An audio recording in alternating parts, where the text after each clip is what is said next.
دا زخمی زخمی وجود یې ګلستان جوړو د زړه وینې ورکوو پښتونستان جوړو د زړه وینې ورکوو پښتونستان جوړو.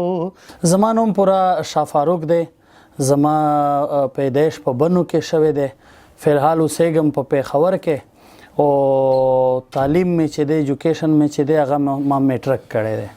خټک صاحب شوق خو زما د وړوکوالي نه و د ګانې. ما به چې سنګران اورېدل خوند به یې راکولو. بیا ما ګانا شروع کړه دغسې عام سنګینګ مې شروع کو.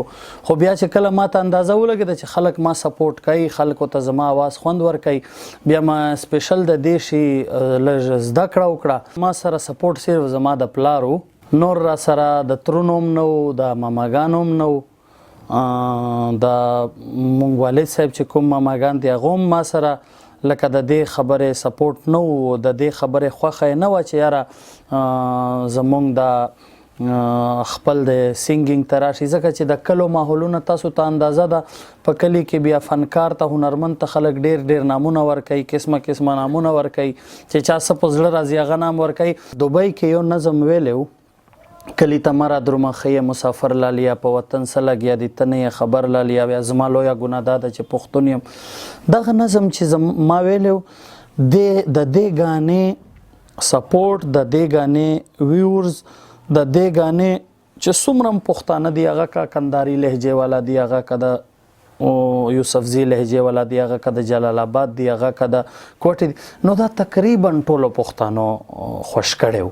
زه بالکل تقریبا زه به ووایم چې زه 80% به زه ووایم چې بالکل زه پیسفول یم زه په امن کې یم او الله د نورم وطن کې امن راولي. د 20% لا اوس هم داسې ځایونه شته دي چې مونږ هغو ته زړه کېږي خو تلی نه شو. هغه خلک مونږ غواړي چې یو هنرمند شاه فاروق لابل دا د راشي خو مونږ هغه ته که مثال هغه مونږ ته څنګه آفر وکړي مونږ نه شو تلی. په مونږ او تاسو باندې دا وطن ودان دی ما یې ورانوئ پښتونستان دی. په مونږ او تاسو باندې دا وطن ودان دی ما یې ورانوئ پښتونستان دی.